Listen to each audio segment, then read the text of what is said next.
The program is intended for listeners who are blind, have low vision, or have another print disability, which makes reading, holding a book, or turning a page difficult or impossible.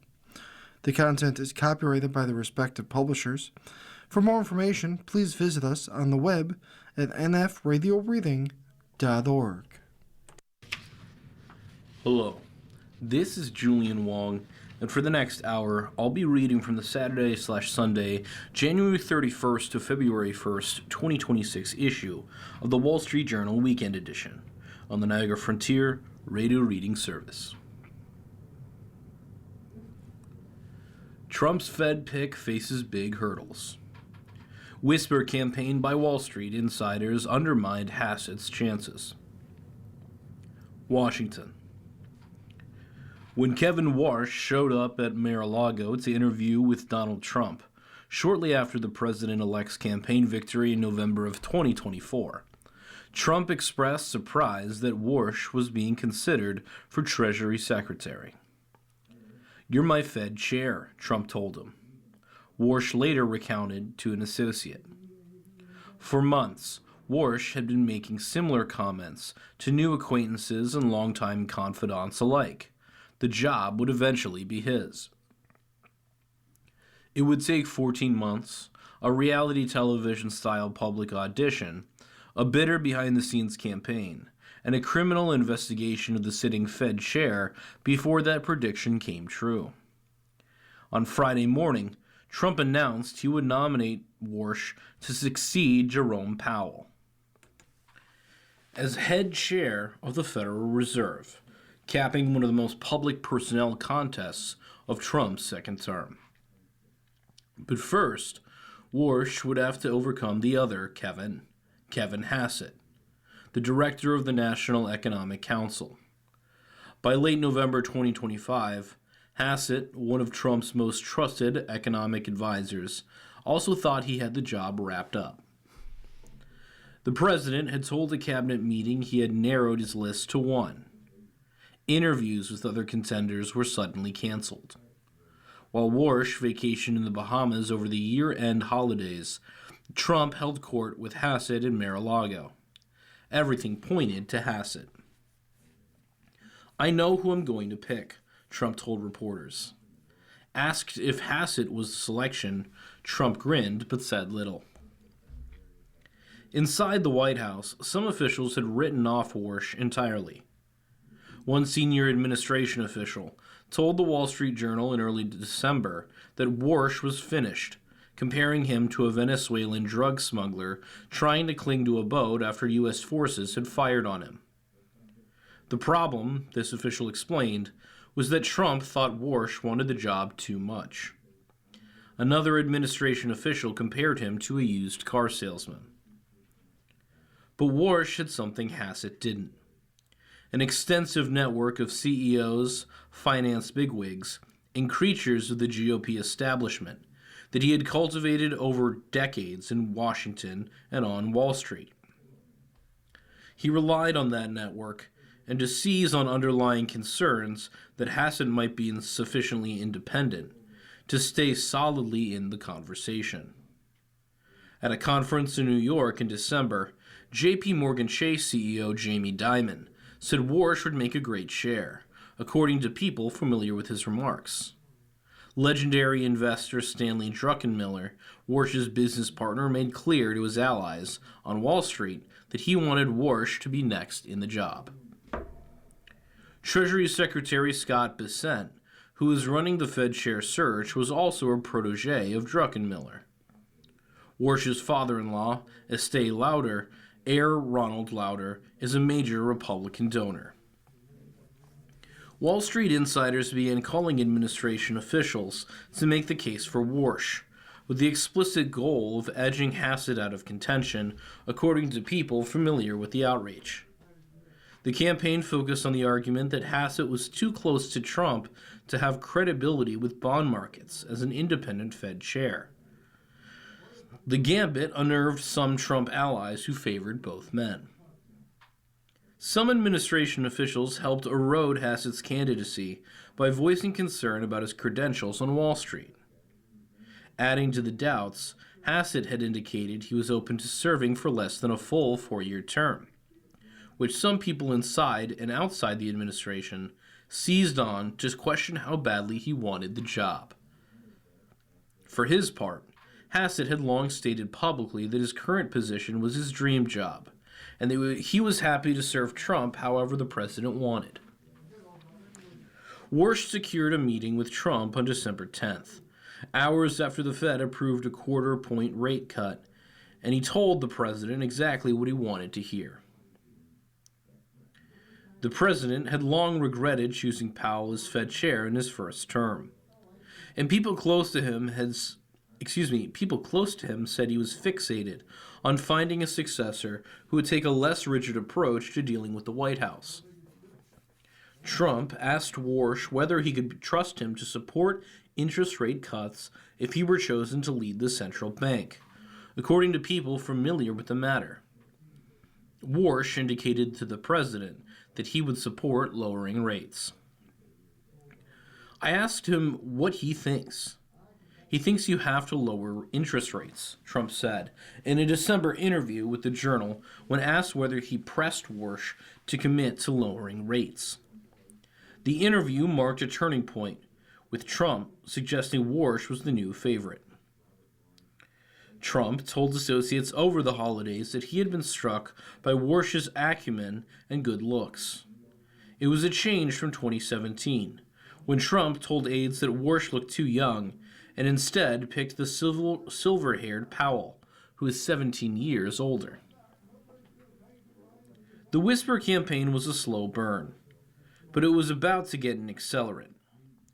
On January 11th, Powell disclosed the Justice Department's criminal investigation of his congressional testimony in a startling video, setting off a firestorm that would reshape the Fed chair race.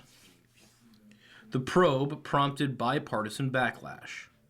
Social media posts attacking the Fed chair were one thing.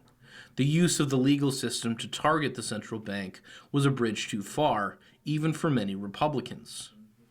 Senator Thom Tillis, a Republican who sits on the banking committee that handles Fed nominations, vowed to block any nominee until the investigation was resolved.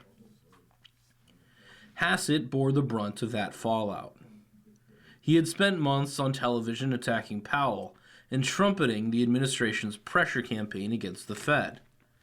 Pressed about the investigation by reporters, Hassett delicately defended it. With lawmakers now concerned that the next Fed chair would face extreme pressure to lower rates, Hassett's closeness to Trump, once his greatest asset, had become a liability. On January 16th, Trump delivered a mortal blow to Hassett's candidacy. Speaking at a White House event with Hassett seated in the front row, the president praised his economic advisor's recent television appearance. "I actually want to keep you where you are if you want to know the truth," Trump told his NEC director. Warsh, meanwhile, had taken a different approach.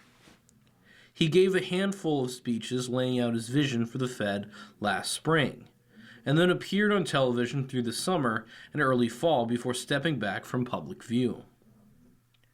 The other finalists gave the process a veneer of careful deliberation, but it isn't clear that they ever had a chance against the two Kevins.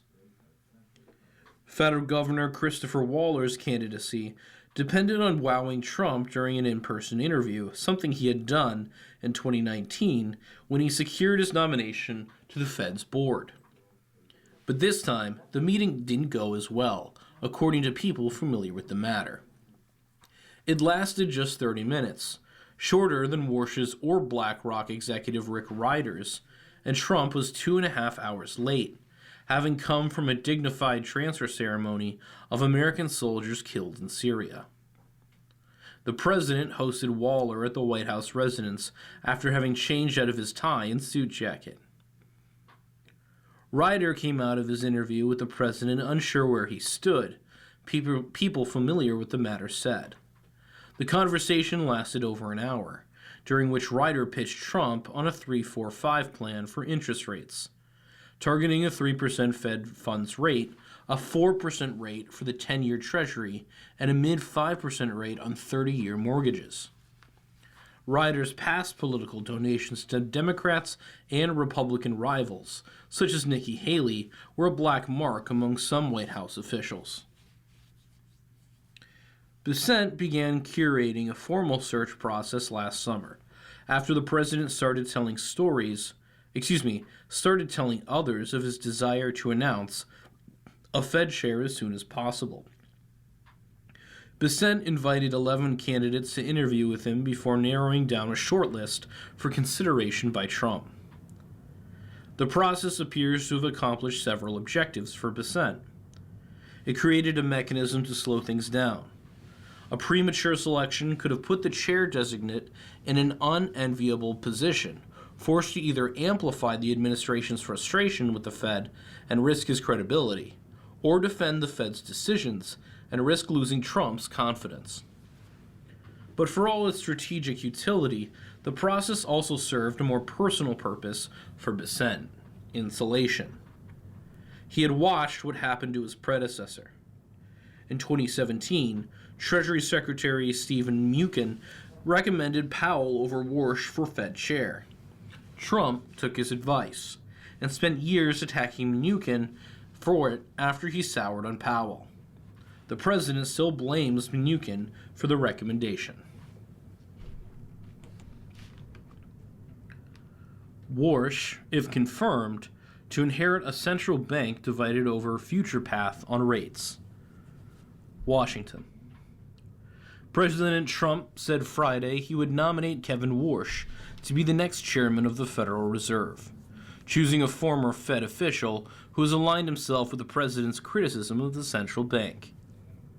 I have known Kevin for a long period of time, and have no doubt that he will go down as one of the great Fed chairmen, maybe the best. On top of everything else, he is central casting, and he will never let you down, Trump said in a social media post. Warsh, 55 years old, served on the Fed's Board of Governors from 2006 to 2011, playing crucial behind-the-scenes roles in Washington's rescue of Wall Street during the financial crisis. If he's confirmed by the Senate, he would succeed Jerome Powell, whose term as chair expires in mid-May. Trump's selection of Warsh brings to an end a months-long internal deliberation among the president and his top advisors over who should lead the central bank. Warsh would inherit a central bank divided over whether to cut interest rates further. Several Fed officials are uneasy about cutting when inflation remains above the central bank's 2% target. Warsh gained a reputation for being an inflation hawk during and after leaving the Fed because he spent years warning that easy monetary policy would fuel rising prices. More recently, he has said the Fed should cut rates faster. Warsh will also have to satisfy a president who has made clear he expects rates to fall, and has shown no patience for Fed chairs who disappoint him. Trump, a Republican, showered praise on Powell after nominating him in 2017, only to lash out regularly when the Fed bucked his demands for lower rates. Warsh will have to be confirmed by the Senate, a process that has been complicated by a Justice Department probe of the central bank. Senator Thom Tillis, Republican from North Carolina, who sits on the banking committee, wrote on social media Friday that Warsh is a qualified nominee with a deep understanding of monetary policy. But he said he would oppose the nomination until the investigation is resolved, citing the importance of protecting the Fed from political interference or legal intimidation. Beyond managing Trump's expectations, Warsh will face challenges with few modern precedents. Managing any trade-offs from tariff-related price increases after several years of above-target inflation, assessing how AI is reshaping productivity in labor markets, and responding to the rise of digital currencies that could disrupt the banking industry. Mark Carney, the Prime Minister of Canada, called Warsh a fantastic choice to lead the Fed. The praise was notable given Carney's recent sharp criticism of Trump's geopolitical leadership. Though Carney, a former central banker, and Warsh have long moved in the same circles. The Fed cut interest rates 3 times last year to guard against the risk of a sharper than expected slowdown in the labor market. But the central bank held rates steady this past week in a range between 3.5 and 3.75%. Trump told the Wall Street Journal in December he thought rates should be at 1% or even lower. Warsh has spent much of the 15 years since he left the Fed cataloging how he thought the institution was going astray. His steady drumbeat of criticism of Powell, never a liability with Trump, kept his name in the conversation after the president's return to the White House. The transition could mark the most significant changing of the guard at the Fed since 1979, when Paul Volcker took over and dramatically reoriented the approach to inflation. Every chair since Alan Greenspan replaced Volcker in 1987 has emphasized continuity with his or her predecessor. Warsh has promised a clear rupture, a wholesale rethinking of the Fed's asset holdings, policy framework, role in the economy, and relationship with the executive branch. Former colleagues said Warsh's sharp criticisms of the Fed shouldn't obscure his abilities. He is very smart, both intellectually and in his ability to read the room, said Donald Kahn, a former Fed vice chair who worked closely with Warsh. Kahn said he disagreed with many of Warsh's critiques, and especially with the caustic tone with which they had been delivered. But he said he knows he will need to use his considerable skills to marshal evidence and analysis to support the direction he wants to take policy. You are listening to a reading of articles and features from the Wall Street Journal Weekend Edition on the Niagara Frontier Radio Reading Service. Millions of pages of Epstein files released. Latest disclosure by DOJ follows a review of items associated with investigations. Washington. The Justice Department started releasing more than 3 million additional pages, videos, images, and other files related to its investigation of Jeffrey Epstein, a top official said Friday, after a legally mandated review of documents intended to shed new light on a scandal that has reverberated for years. The release marks the end of a very comprehensive document identification and review process, Deputy Attorney General Todd Blanche said at a press conference.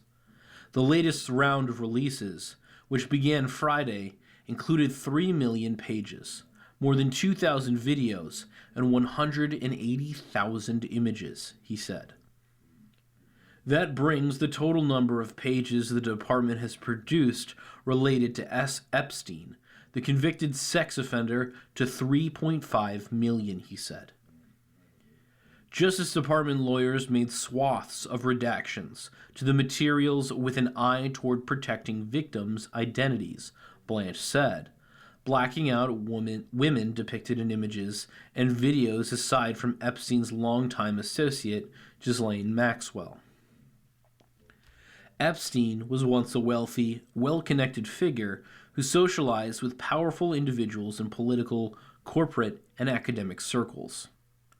Public revelations of his crimes have since turned the spotlight on those associations and fueled calls for the release of more information. Being mentioned in the files isn't an indication of wrongdoing, and many of those associations have become public knowledge over the years. Among those associates is President Trump. The continuing release of the Epstein files has kept Trump's past relationship with Epstein in the spotlight. Trump has said he cut off ties before Epstein was first arrested in 2006. Trump has complained about Attorney General Pam Bondi's handling of the files, the Wall Street Journal has reported. I can assure that we complied with the statute. We did not protect President Trump. We didn't protect or not protect anybody, Blanche said. There's a hunger and thirst for information that I do not think will be satisfied by the review of these documents. He added later, I hope the work the men and women did in this department over the past 2 months hopefully is able to bring closure for Epstein's victims. Friday's release contained a 2002 email from Melania Trump that appears to be sent to Maxwell, praising her appearance in a 2002 New York Magazine profile of Epstein, and emails coordinating several planned visits by Elon Musk to Epstein's private island.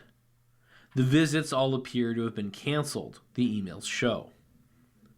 The White House, the First Lady's office, and Musk didn't return requests for comment. The new release also adds fresh details to the relationship Epstein had with Kathy Ruemmler, who is now Goldman Sachs' general counsel. Emails show Epstein sending various gifts to Ruemmler, including an Hermes bag, $10,000 in Bergdorf Goodman gift cards, and even a Valentine's Day hair and makeup treat. Ruemmler has said she had a professional relationship with Epstein and regrets ever knowing him. It's well known that Epstein often offered unsolicited favors and gifts to his many business contacts, a Goldman spokesman emailed Friday. The Justice Department began the much-anticipated document dump last month, releasing thousands of pages in a scramble to comply with the December 19th deadline set in the bipartisan Epstein Files Transparency Act passed by Congress in November and signed by Trump. The Justice Department missed the deadline, releasing only a fraction of the documents under review, and failed to explain redactions as required by the law. Hundreds of department employees have spent the past 2 months working to review and redact victim-identifying information from the files. Blanche said they poured over 6 million pages. He noted various exemptions under the law, but said there's not some tranche of super-secret documents about Jeffrey Epstein that we're withholding. Epstein victims and others have complained that the Justice Department has been overly aggressive with redactions, withholding material that should be public, while in other cases improperly disclosing victims' identities. Epstein victims and others have complained that the Justice Department has been overly aggressive with redactions, withholding material that should be public, while in other cases improperly disclosing victims' identities. Brad Edwards, an attorney for dozens of Epstein victims, said he heard from clients on Friday that some of their names were revealed in the latest files. He said the Justice Department was provided the names of victims in advance, and he has been in touch with the government. We started typing in names, particularly those who had never been publicly known, and realized the victims were right, he said. This is going to have catastrophic consequences for so many victims. Asked for comment, a Justice Department spokeswoman referred to a letter sent to Congress, saying it would promptly add any necessary redactions. Representatives Ro Khanna, Democrat from California, and Thomas Massie, Republican from Kentucky, co-authors of the Transparency Act, asked a federal judge to appoint a special master to oversee the release. On January 21st, U.S. District Judge Paul Engelmayer denied the request. Allegations that Epstein had been sexually abusing girls became public in 2006, and he was arrested that year. He pleaded guilty in 2008 to state charges of solicitation of prostitution and procurement of minors to engage in prostitution under a deal with prosecutors in Florida. Epstein died in 2019 in jail after he was arrested, a second time, and charged by federal prosecutors with sex trafficking conspiracy. A New York medical examiner ruled his death a suicide. Epstein's associate, Maxwell, a British socialite, was convicted in 2021 of sex trafficking offenses and sentenced to 20 years in prison. Maxwell has filed a habeas petition seeking her release, claiming that new evidence undermines her conviction. The documents being released involve unclassified materials related to Epstein and Maxwell. The latest release includes pictures, emails, investigation records, and other files related to Epstein's death and the government's investigation of Epstein and Maxwell.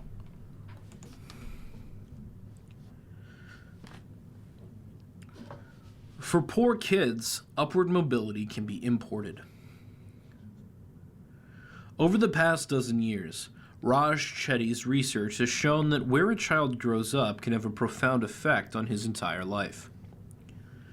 The Harvard University economist and his co-authors have documented how poor kids in some neighborhoods can grow up to earn far more than others who grow up just blocks away. The difference: when poor kids move to thriving neighborhoods, they have more social connections and proximity to kids from higher income families, and their economic future improves.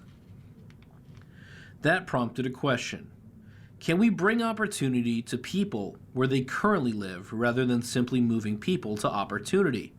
Asked Chetty, who directs Opportunity Insights, a Harvard-based institute that studies how to improve upward mobility. For the answer, Chetty and his team looked to a government experiment that started over 30 years ago to demolish and replace rundown public housing projects with housing that had mixed income levels. Upward mobility can be imported into neighborhoods, according to results just released by Chetty and his co-authors Rebecca Diamond, Thomas Foster, Lawrence Katz, Sonia Porter, Matthew Steger, and Laura Toch. In the waning days of George H.W. Bush's presidency, Congress appropriated funding to remake deteriorating public housing projects. The program, known as Hope 6, was embraced by the Clinton administration. It demolished distressed high-rises and used a combination of public and private funds to replace them with a mix of market-rate and subsidized units, arranged in low-rise homes and townhouses. From 1993 to 2010, Hope 6 put about $17 billion into raising and replacing 262 housing projects across the country. Some on the right viewed it as a waste of government money.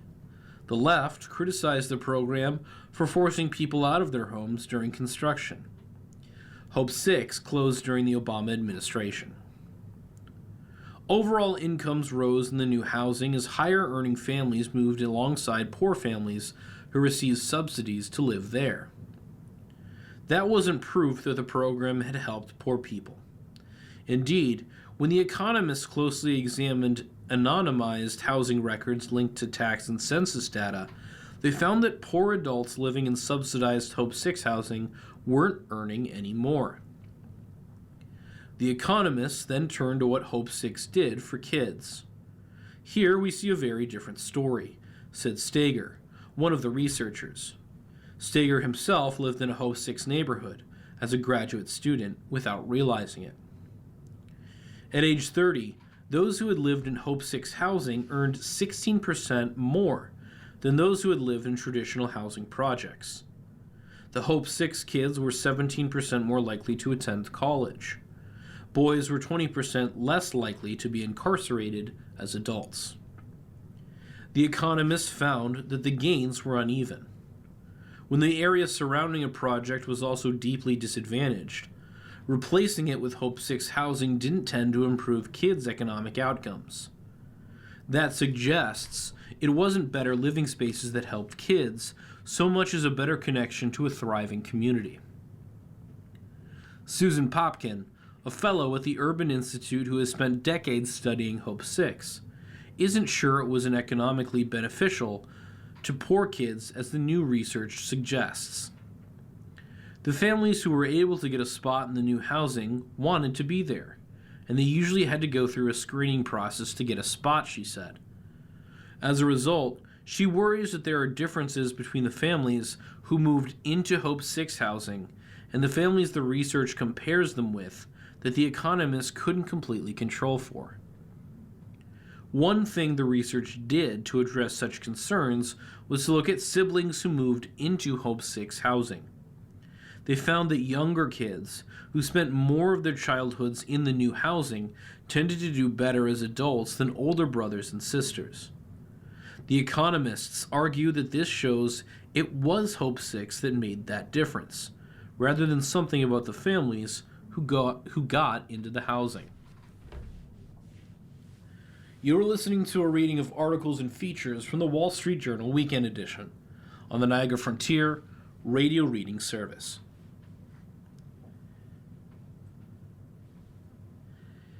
FBI to lead the probe of Preddy shooting.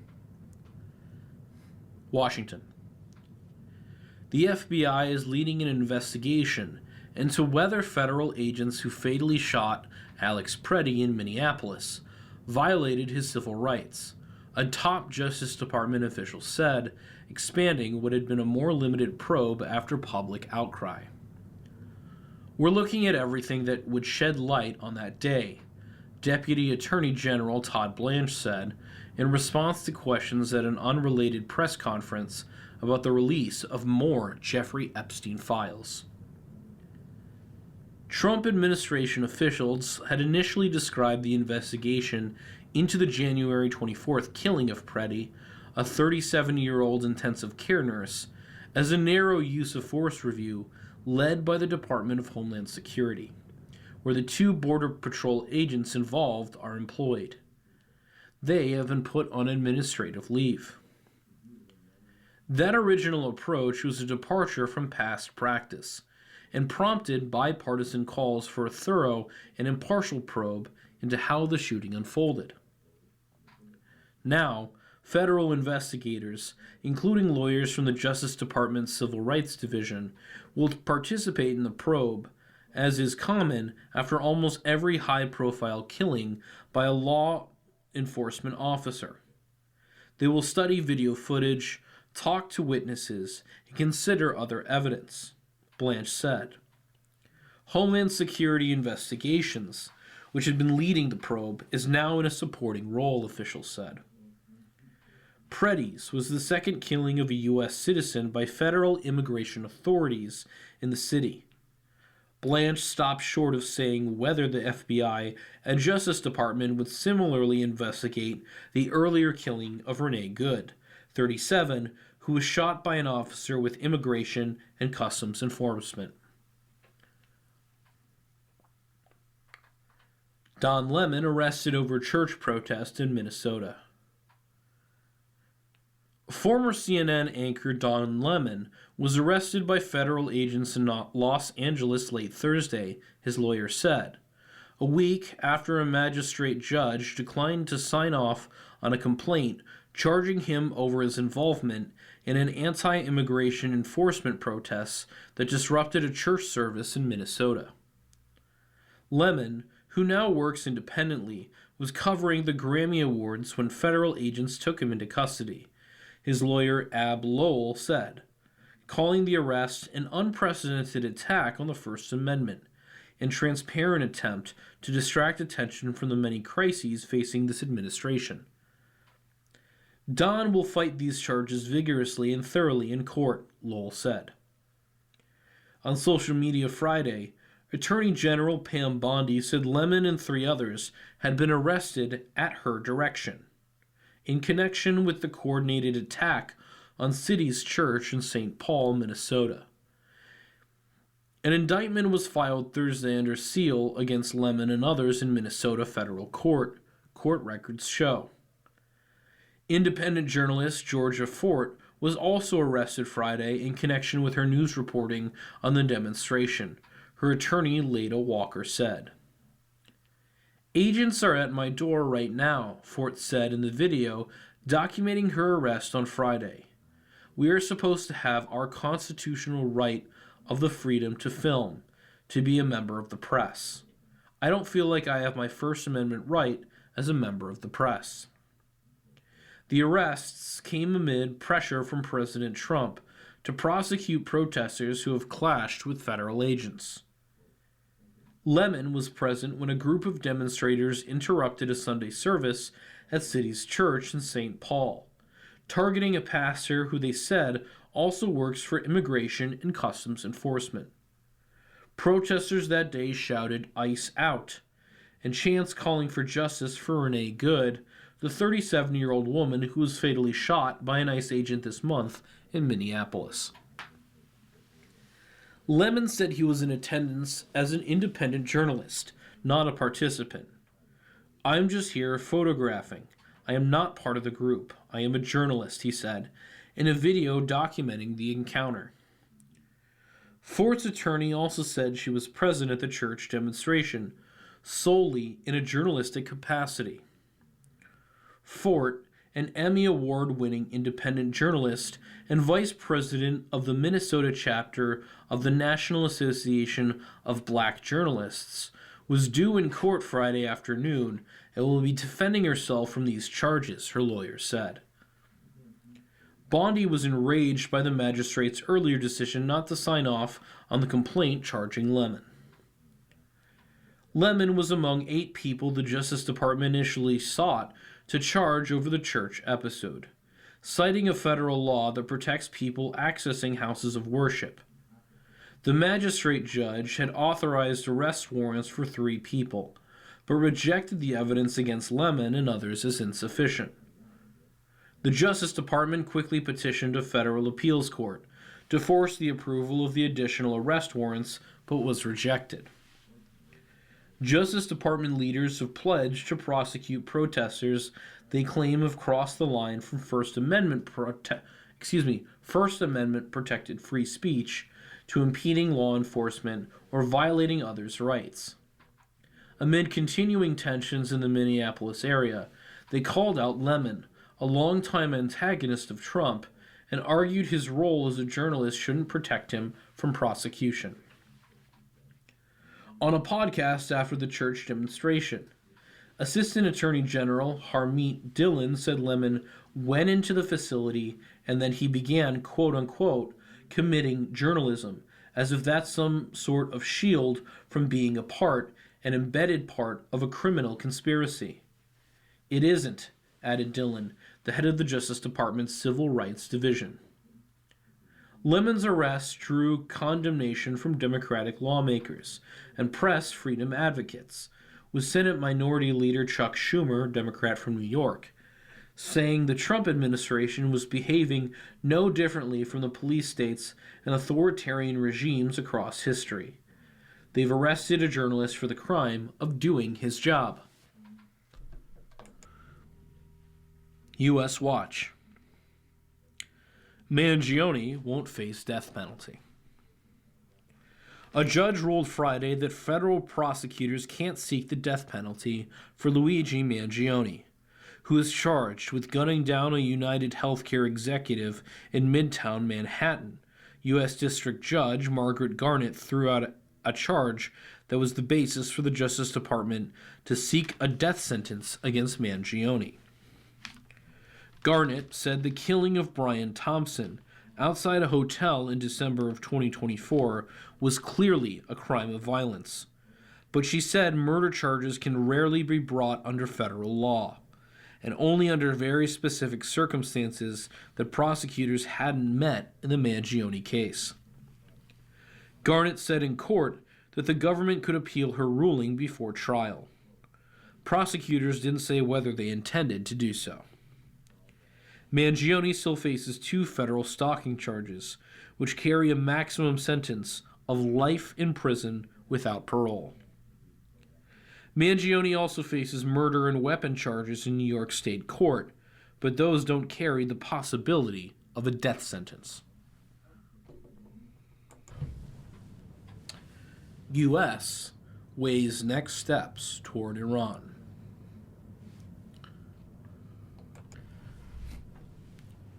Dubai. The U.S. military has assembled a formidable force in the Middle East within striking range of Iran. Now, President Trump must decide how to use it. as warships and planes reach the region in growing numbers. Administration officials said they are debating whether the main aim is to go after Iran's nuclear program, hit its ballistic missile arsenal, bring about the collapse of the government, or some combination of the three. Trump has asked aides for quick and decisive attack options that don't risk a long-term war in the Middle East, officials said.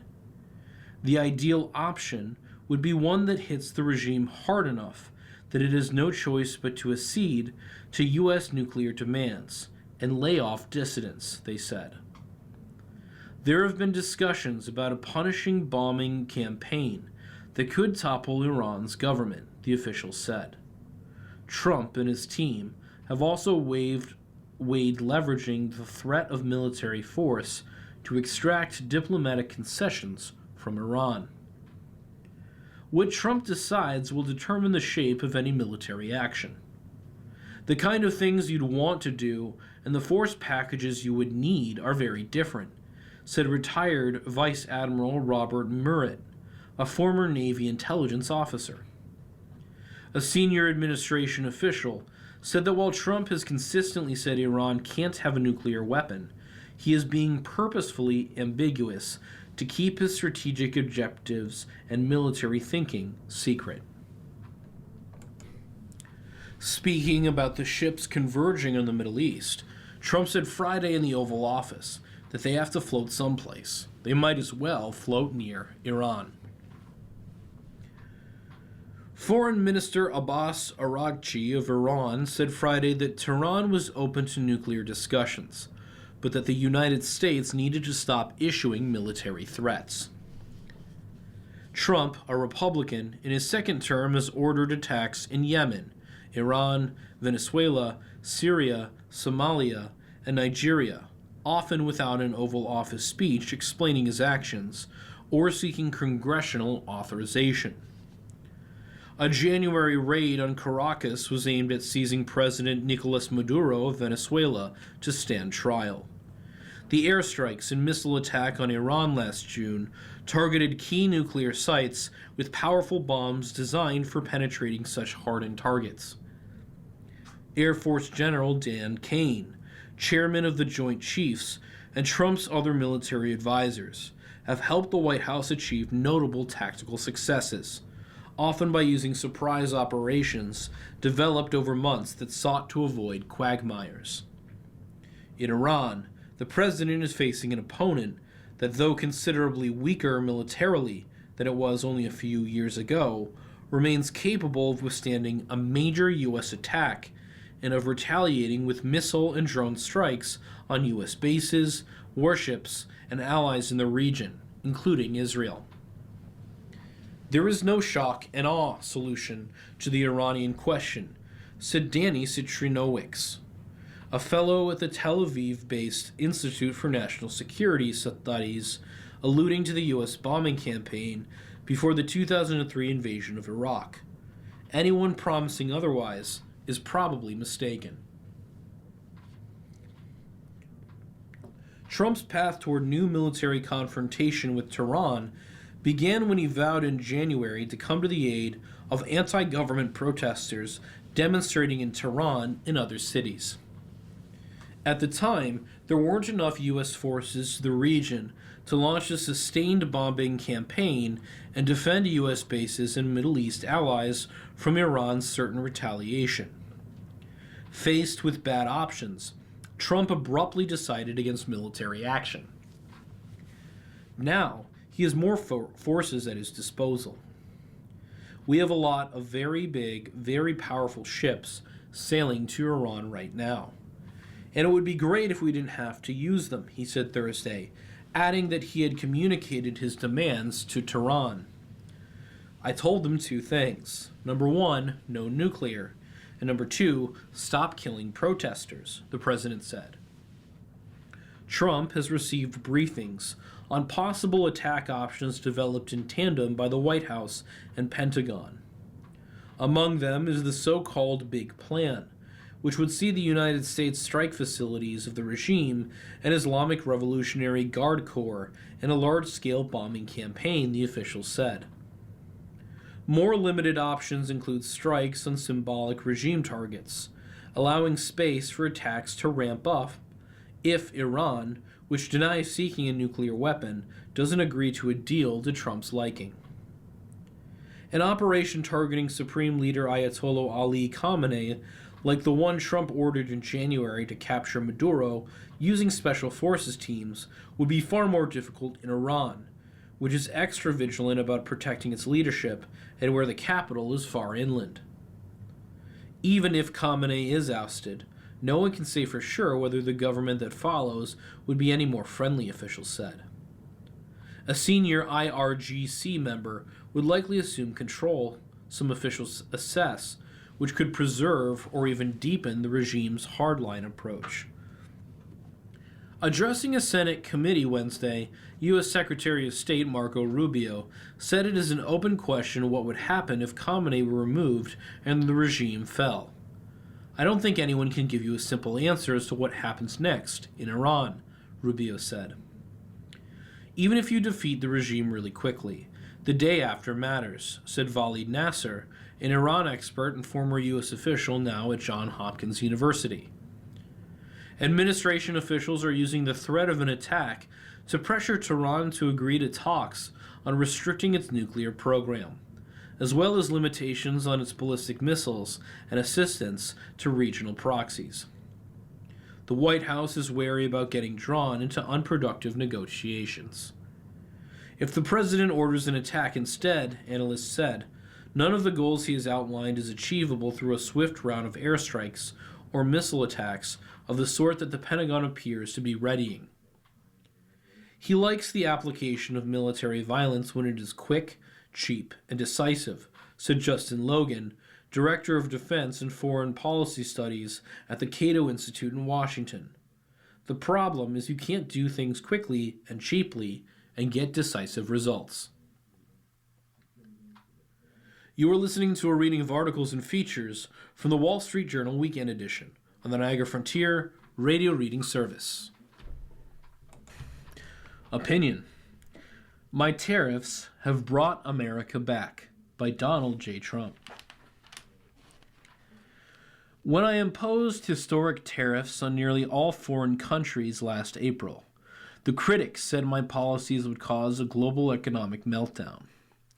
Instead, they have created an American economic miracle, and we are quickly building the greatest economy in the history of the world, with other countries doing just fine.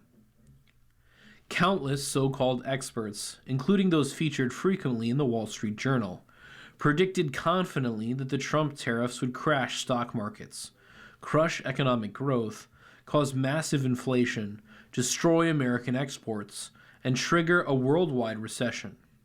9 months later, the results are in. Every one of those predictions has proven completely and totally wrong. Since I was elected in 2024, we have had 52 stock market highs with virtually no inflation. There has never been anything like it. I inherited an economy ravaged by the radical policies of sleepy Joe Biden and his allies in Congress. Their trillions of dollars in wasteful spending and their extremist green energy agenda created the worst inflation in more than 40 years, costing the typical American family $33,000 in real wealth. The Biden years were defined by the misery known as stagflation, high inflation and low growth. Only 12 months into my second term in office, we now have the exact opposite: extremely low inflation and extraordinarily high economic growth. In the third quarter of 2025, gross domestic product growth was booming at 4.4%. And despite the Democrat-induced shutdown last fall, which cost us at least 1 point, the fourth quarter is projected by the Atlanta Fed to be well over 5%, a number like our country has not seen in many years. Meanwhile, annual core inflation for the past 3 months has dropped to just 1.4%, far lower than almost anyone, other than me, had predicted. Economic growth does not cause inflation. In fact, often it does the exact opposite.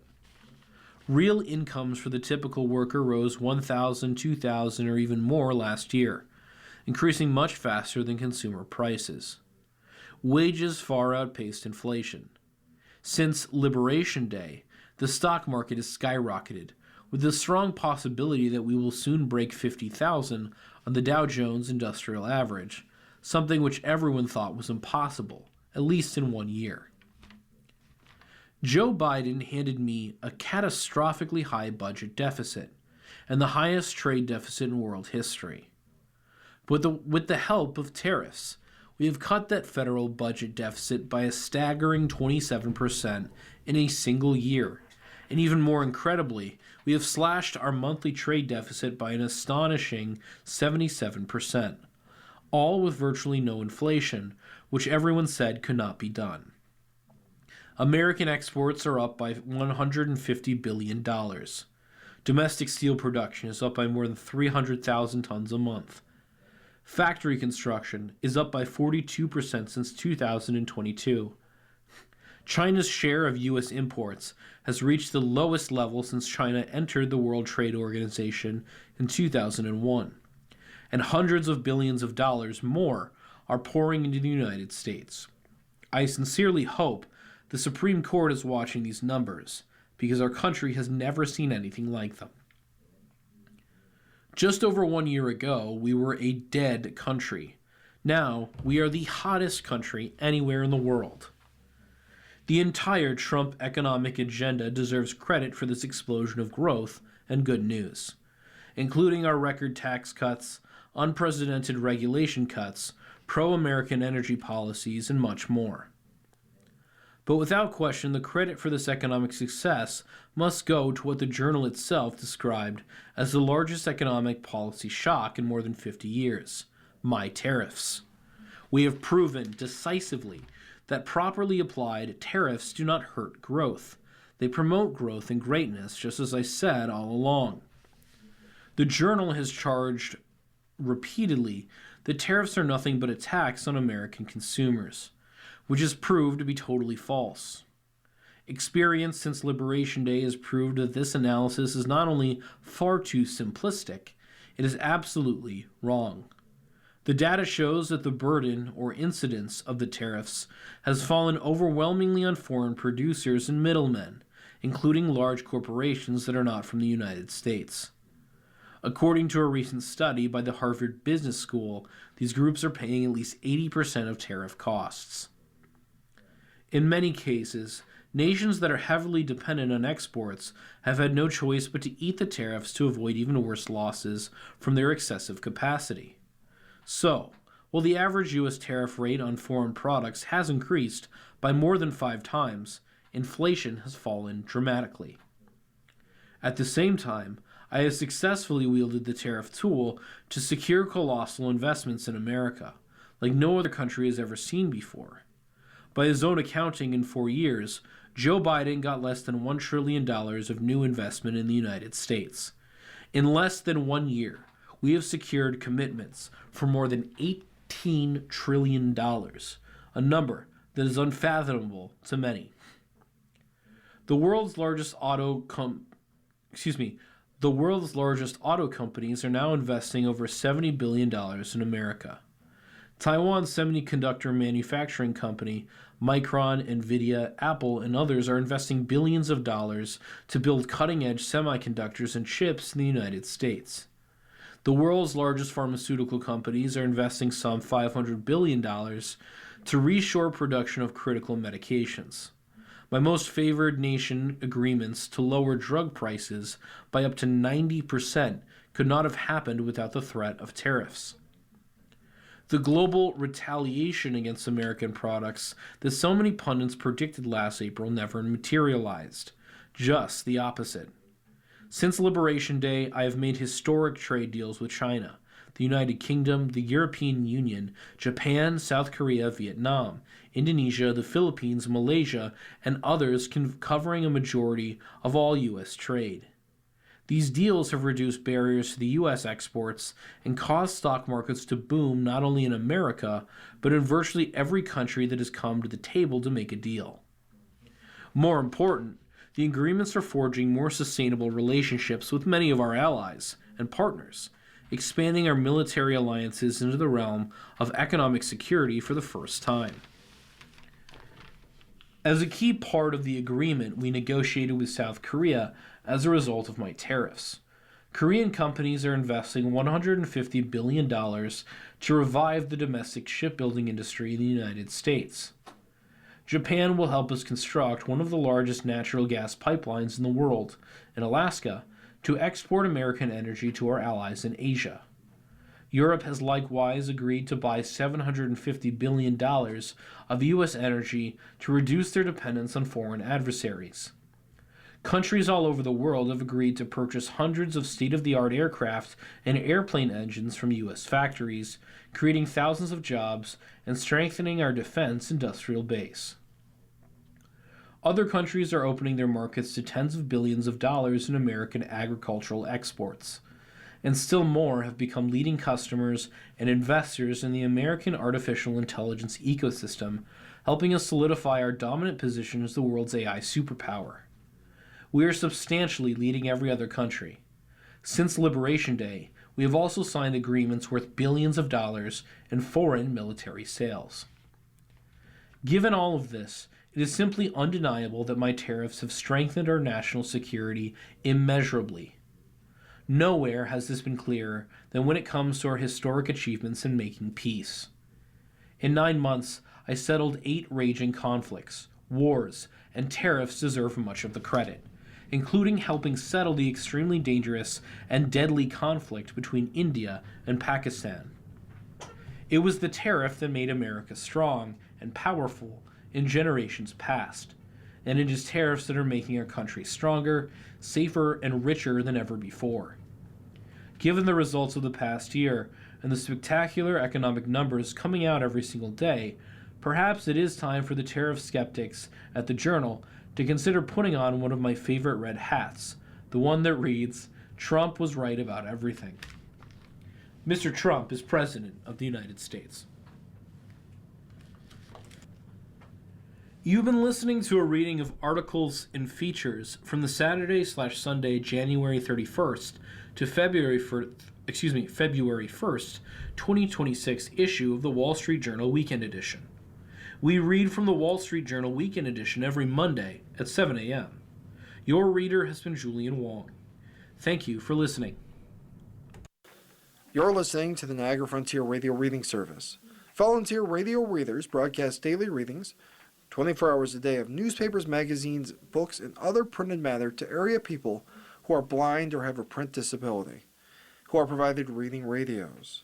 The Niagara Frontier Radio Reading Service has broadcast almost 40 years of radio readings to those without sight. Our broadcast signal is provided at no charge by WNED. Radio reading studios are at 1199 Harlem Road in Cheektowaga.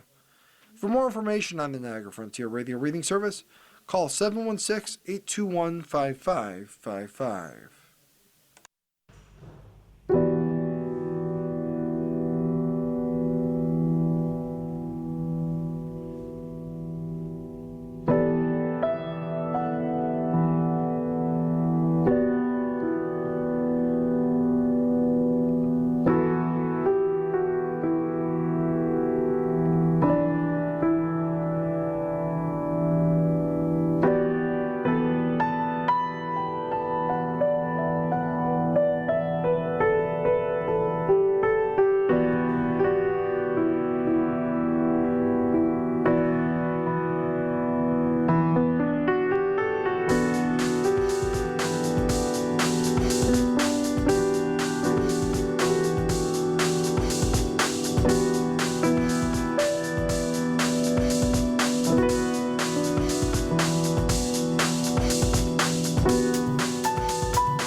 The following program is intended for listeners who are blind, have low vision,